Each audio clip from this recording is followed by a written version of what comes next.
Asterisk, across America, thousands of murders and disappearances remain frozen in time. Decades pass, evidence fades, and families are left with nothing but questions. Tonight, we open the FBI files and uncover why these cases refuse to be solved. Behind every unsolved crime lies a trail of broken evidence and unanswered questions. Families search for closure that never comes. Suspects vanish into the shadows. From small-town vanishings to high-profile murders that shocked the nation, these cold cases expose the flaws in our justice system and the chilling reality that some killers may still be walking free. In the United States today, more than 250,000 murders remain unsolved. According to FBI records, nearly 40% of all homicides from the past 3 decades are still open. Every file in those archives represents more than a statistic. It represents a stolen life, a daughter who never came home, a mother who vanished after work, a family shattered, left with silence instead of justice. But these numbers tell an even darker story. For every case that makes headlines, dozens more go unnoticed. Missing persons reports pile up in understaffed departments, while families plead for attention that never comes. The FBI estimates that at any given time, there are between 25,000 to 50,000 active serial killers in the United States. Most will never be caught. Most will never even be suspected. And while technology has advanced, the same haunting truth remains, and some crimes seem designed to outlast time itself and uncover why these cases refuse to be solved. Behind every unsolved crime lies a trail of broken evidence and unanswered questions. Families search for closure that never comes, while suspects disappear into the shadows. From small-town vanishings to high-profile murders that shocked the nation, these cold cases reveal the flaws in our justice system and the chilling reality that some killers may still be walking free. In the United States, more than 250,000 murders remain unsolved. According to FBI records, nearly 40% of homicides from the past 3 decades are still open. Every file in those archives represents not just a statistic, but a stolen life. A daughter who never came home. A mother who vanished on her way from work. A family shattered, left with silence instead of justice. But these numbers tell an even darker story. For every murder that makes headlines, dozens of disappearances go unnoticed. Missing persons reports pile up in understaffed departments, while families plead for attention that never comes. The FBI estimates that at any given time, there are between 25,000 to 50,000 active serial killers in the United States. Most will never be caught. Most will never even be suspected. And while technology has advanced, the same haunting truth remains.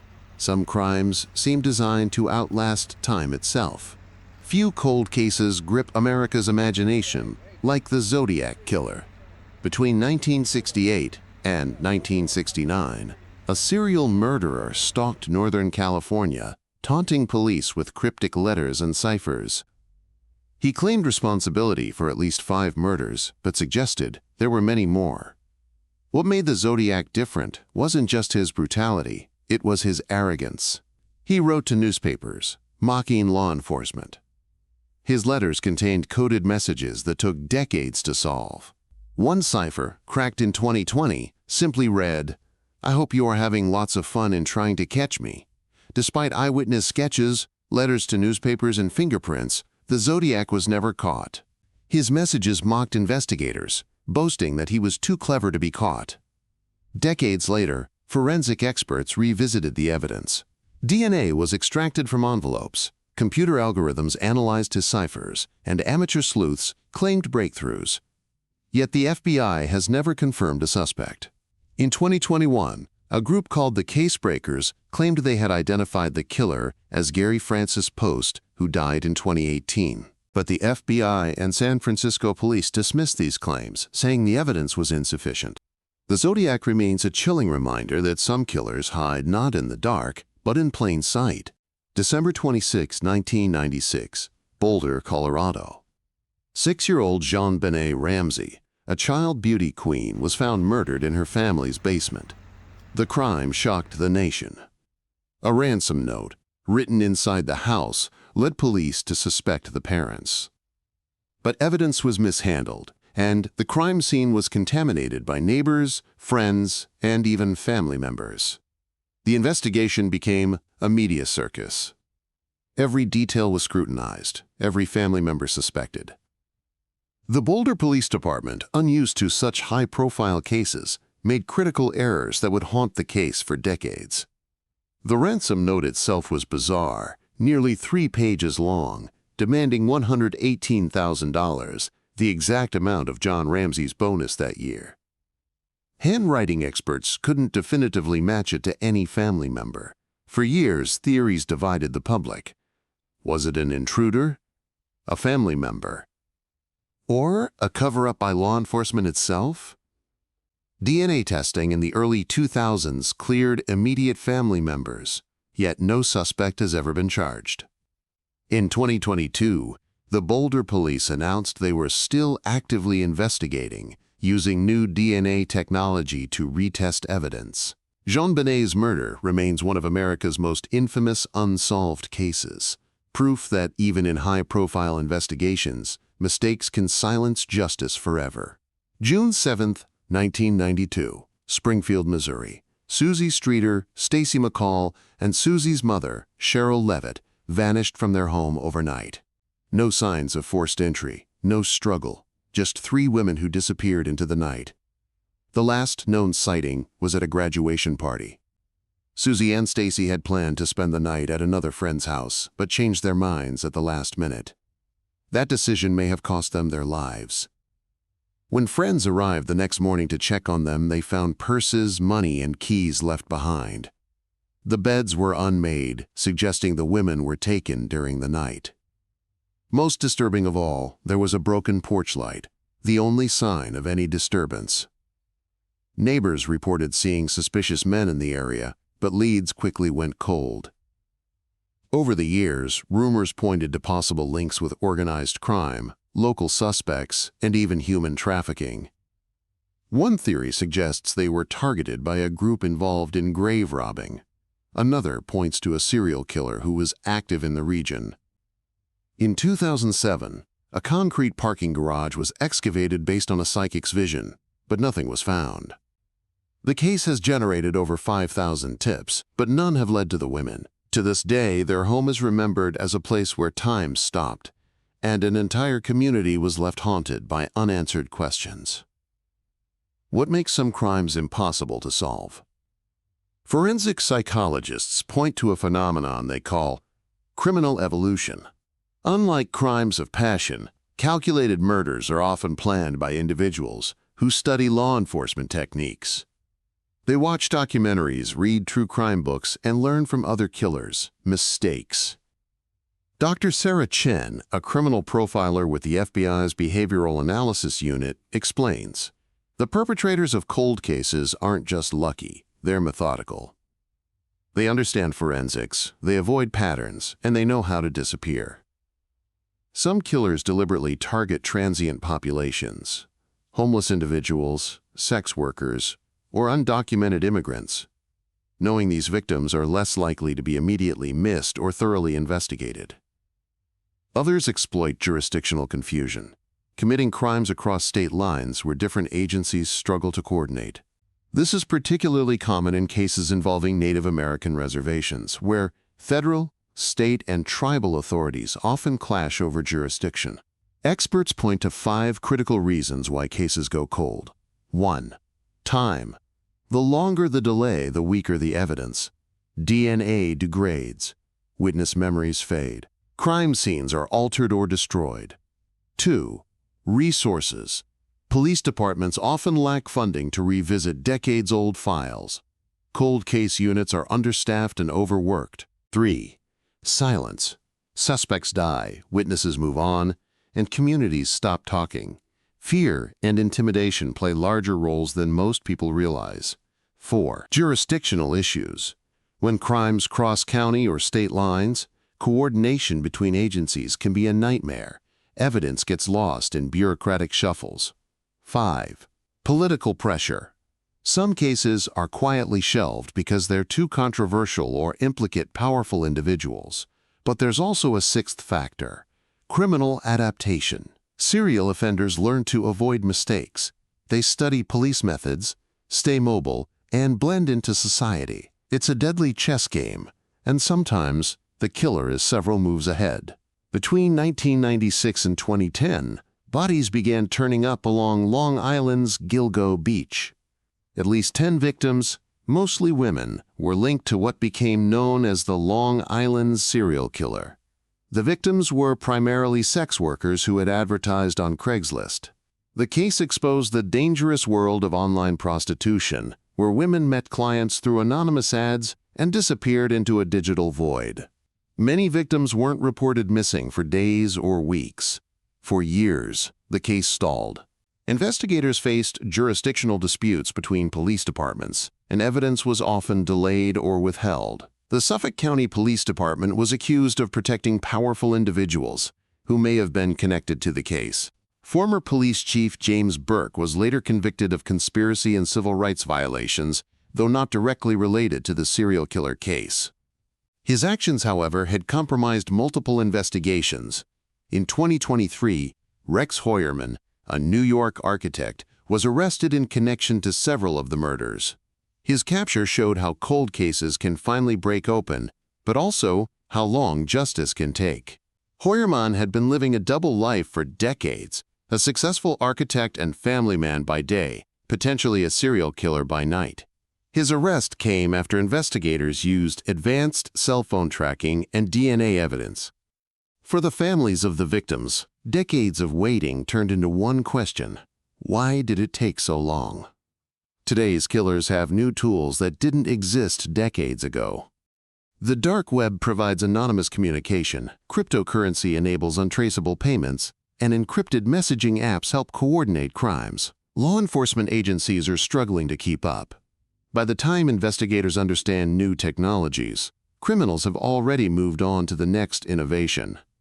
The FBI's Internet Crime Complaint Center receives over 800,000 complaints annually, but many cybercrimes go unreported.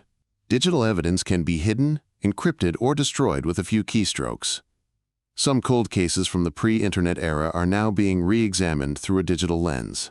Investigators are finding that seemingly random crimes may have been coordinated through early online forums. The question isn't whether technology will solve cold cases. It's whether law enforcement can adapt fast enough to catch killers who are already using tomorrow's tools. The FBI holds one of the largest archives of unsolved crimes in the world. Inside these files are sealed testimonies, unverified confessions, and fragments of evidence that never led to arrests. The Bureau's VICAP, Violent Criminal Apprehension Program, database contains information on over 200,000 cases. But the FBI's involvement in cold cases is complicated. They can only investigate crimes that cross state lines or involve federal jurisdictions. Local murders, no matter how heinous, often remain with local authorities. Sometimes, investigations stall not because of lack of evidence, but because of human error, political pressure, or sheer bad timing. Territorial disputes between agencies can be deadly for investigations.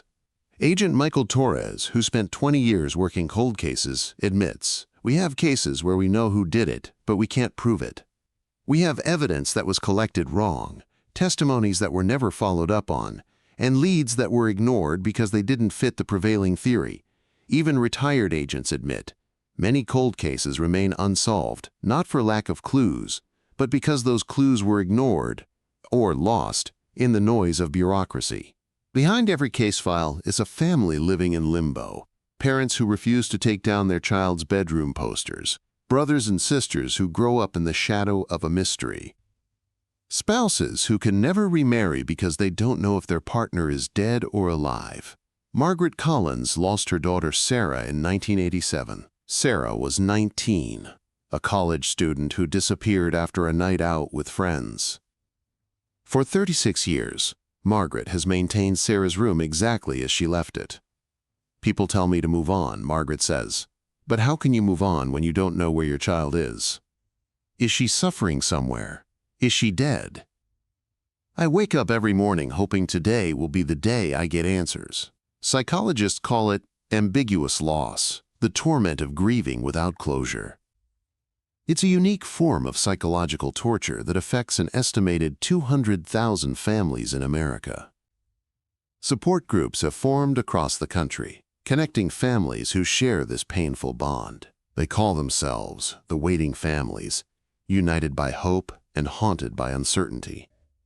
For these families, the question isn't just who did it, it's why hasn't anyone been held accountable? Even in the darkest cases, science offers hope. DNA genealogy has cracked crimes decades later, linking suspects through family trees. Artificial intelligence now reviews old evidence in ways human eyes could not. In 2018, the infamous Golden State Killer was finally caught using DNA genealogy after eluding police for over 40 years. Joseph James DeAngelo had committed at least 13 murders and 50 rapes between 1974 and 1986. The breakthrough came when investigators uploaded crime scene DNA to public genealogy databases. They built family trees, narrowed down suspects, and finally identified DeAngelo through process of elimination. Since then, DNA genealogy has solved over 400 cold cases, but the technique raises privacy concerns. Should genetic information shared by relatives be used to solve crimes? Where do we draw the line between justice and privacy? New technologies are emerging constantly. Isotope analysis can determine where a person grew up based on their teeth. Facial reconstruction using AI can show what missing persons might look like today. That case proved one truth. No matter how cold, a case is never truly closed. Justice sometimes waits for technology to catch up. But technology alone isn't enough. It requires dedicated investigators, sufficient funding, and the political will to pursue justice, no matter how much time has passed. True crime documentaries, podcasts, and social media have brought unprecedented attention to cold cases. Shows like Making a Murderer and Serial have turned millions of viewers into amateur detectives. This attention can be a blessing. The 1989 murder of Hae Min Lee gained global attention through the Serial podcast, leading to new evidence and legal appeals. Adnan Syed's conviction was eventually overturned in 2022, though he was later recharged. Social media platforms like Reddit have created communities where users analyze evidence, share theories, and sometimes provide crucial tips. The subreddit r/Unresolved Mysteries has over 1.5 million members actively discussing cases. But media attention also creates problems. Families are re-traumatized by constant speculation. False leads waste investigative resources. Conspiracy theories can derail legitimate investigations. In the Elisa Lam case, internet sleuths created elaborate theories about the young woman's death at the Cecil Hotel. The reality was far simpler and sadder, a mental health crisis that ended in tragedy. But the viral theories overshadowed the facts. Detective Maria Rodriguez, who works cold cases in Los Angeles, explains, "We get hundreds of tips after every documentary airs. 99% are useless, but that 1% might crack the case. The challenge is separating signal from noise. The media's role in cold cases is complex, simultaneously helping and hindering the pursuit of justice. American cold cases don't exist in isolation. Many unsolved crimes have international connections that complicate investigations. Human trafficking networks operate across borders, making victims difficult to identify and perpetrators nearly impossible to track. The FBI estimates that 17,500 people are trafficked into the United States annually, many of whom simply vanish. Some serial killers have operated internationally. Israel Keyes, caught in 2012, had killed victims across multiple countries before taking his own life in custody. Investigators believe he may have committed crimes in Canada and Mexico that remain unsolved. The D.B. Cooper case, where a man hijacked a plane in 1971 and parachuted away with $200,000, has generated international interest. Tips have come from around the world, with alleged sightings in Europe, South America, and Asia. Cryptocurrency has made international crime even easier. Killers can hire hitmen through dark web marketplaces, paying with untraceable digital currencies. These crimes often involve multiple countries, making jurisdiction a nightmare.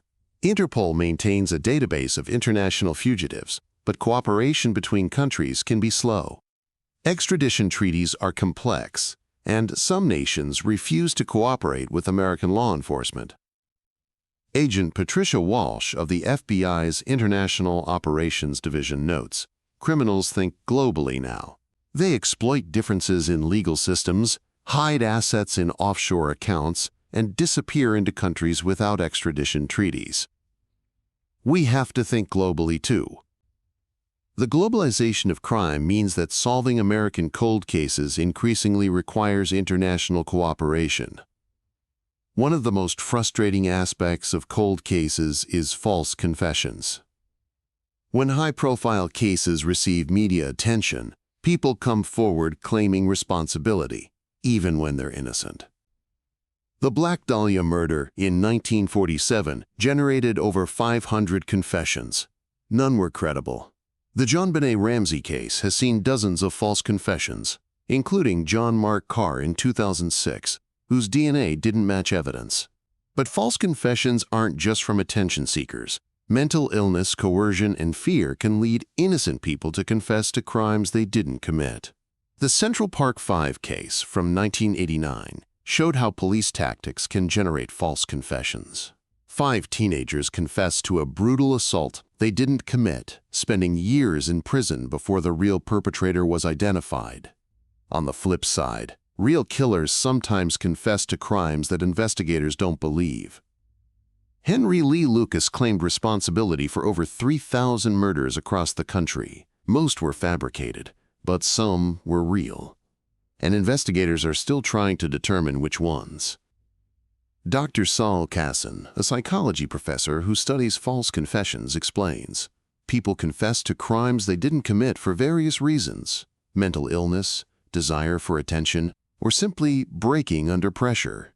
Each false confession wastes resources and delays justice. Polygraph tests, often called lie detectors, aren't admissible in court because they're unreliable. Yet they're still used in investigations, sometimes leading innocent people to doubt their own memories. The confession problem illustrates why solving cold cases requires more than just admissions of guilt. It requires corroborating evidence that can withstand scrutiny. One of America's most overlooked cold case crises involves Native American communities. The National Crime Information Center reports that 712 American Indian and Alaska Native women were reported missing in 2016, but only 116 of those cases were logged in the Department of Justice's Federal Missing Persons database. This discrepancy highlights a systemic problem. Jurisdictional confusion on tribal lands often means cases fall through the cracks. Tribal police may lack resources, state authorities may claim no jurisdiction, and federal agents are stretched thin. The case of Ashley Heavy Runner Loring illustrates this problem. The 20-year-old Blackfeet woman disappeared from the Blackfeet Indian Reservation in Montana in 2017. Despite family efforts and media attention, the case remains unsolved. Savannah's Act, passed in 2020, was designed to improve coordination between agencies and increase resources for missing Indigenous persons cases. But implementation has been slow, and many cases remain in limbo. The Violence Against Women Act includes provisions for tribal jurisdiction over certain crimes, but legal complexities still hamper investigations. Non-native perpetrators can often avoid tribal justice by leaving reservation lands. Lorelei Decora, a tribal advocate, explains, "Our women are disappearing, and no one seems to care. When a white woman goes missing, it's national news. When a Native woman disappears, it's just another statistic." The National Institute of Justice found that murder is the third leading cause of death among American Indian and Alaska Native women, and their murder rate is over 10 times the national average. Solving cold cases in Indian country requires not just resources but cultural sensitivity and understanding of tribal communities. Trust between law enforcement and Native communities has been broken by centuries of mistreatment. These cases represent not just individual tragedies, but a systemic failure to protect some of America's most vulnerable populations. For families of cold case victims, trauma doesn't end with death. It continues, unresolved for decades. Dr. Pauline Boss coined the term ambiguous loss, to describe the psychological limbo experienced by families of missing persons. But families of murder victims whose cases go unsolved experience a similar torment.